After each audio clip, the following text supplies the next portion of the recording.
വണക്കം friends, again നമ്മളൊരു song റിയാക്ഷനുമായിട്ട് club ക്യാൻസ്ബർഗിൽ നിന്ന് വന്നിരിക്കുകയാണ്.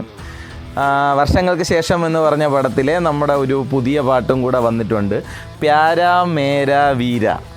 നിവിനെ ഒരു സൂപ്പർ സ്റ്റാർ ഹൈപ്പിൽ കൊണ്ട് നിർത്തുന്ന തരത്തിലൊരു പാട്ടാണ്. അടിപൊളിയായിട്ടുണ്ട് കേട്ടോ, സെറ്റപ്പ് സാധനം തന്നെ. പണ്ട് നമ്മുടെ 1970s ക്വീൻ ബാൻഡിൻ്റെ വി വിൽ റോക്ക് യു ആ പാട്ടിൻ്റെയൊക്കെ ഒരു വൈബ് തരുന്ന, നിവിനെ നന്നായിട്ട് കംബാക്ക് പോലെ സെലിബ്രേറ്റ് ചെയ്യുന്ന ഒരു പാട്ട് പോലത്തെ ഒരു ഫീലാണ്. ഫോട്ടോസ് വെച്ചിട്ട് ഉള്ളൊരു പരിപാടിയായിട്ടാണ് റിലീസ് ചെയ്തിട്ടുള്ളത്. ഭയങ്കര എനർജറ്റിക് സോങ്, അടിപൊളിയായിട്ടുണ്ട്. ഷാനാണ് പാടിയത്. അവരുടെ ആ സെയിം കോംബോ, ആ ബ്ലെൻഡ് വന്നപ്പോഴത്തേക്കും ആ പാട്ടിനൊരു വൈബുണ്ട്. 1 മില്യൺ അടിക്കാറായിട്ടുണ്ട് വീഡിയോ. 2 ദിവസം എങ്ങാണ്ടേ ആയുള്ളൂ ഇട്ടിട്ട്. സെറ്റപ്പായിട്ടുണ്ട്, പരിപാടി അടിപൊളിയാണ്.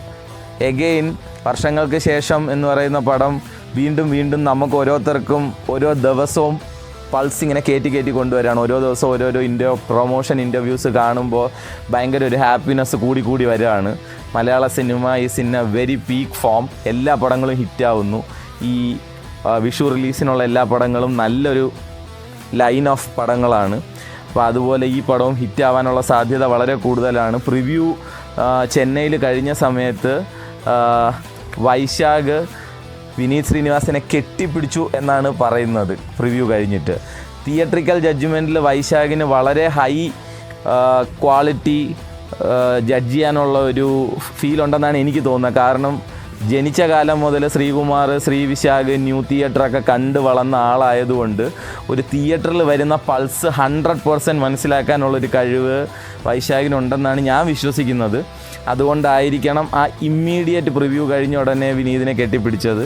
നമുക്ക് ഓരോരുത്തർക്കും ആ ഫീല് കിട്ടട്ടെ തിയേറ്ററിൽ ആ പടം തീരുമ്പോൾ എന്ന് ആഗ്രഹിക്കുന്നു.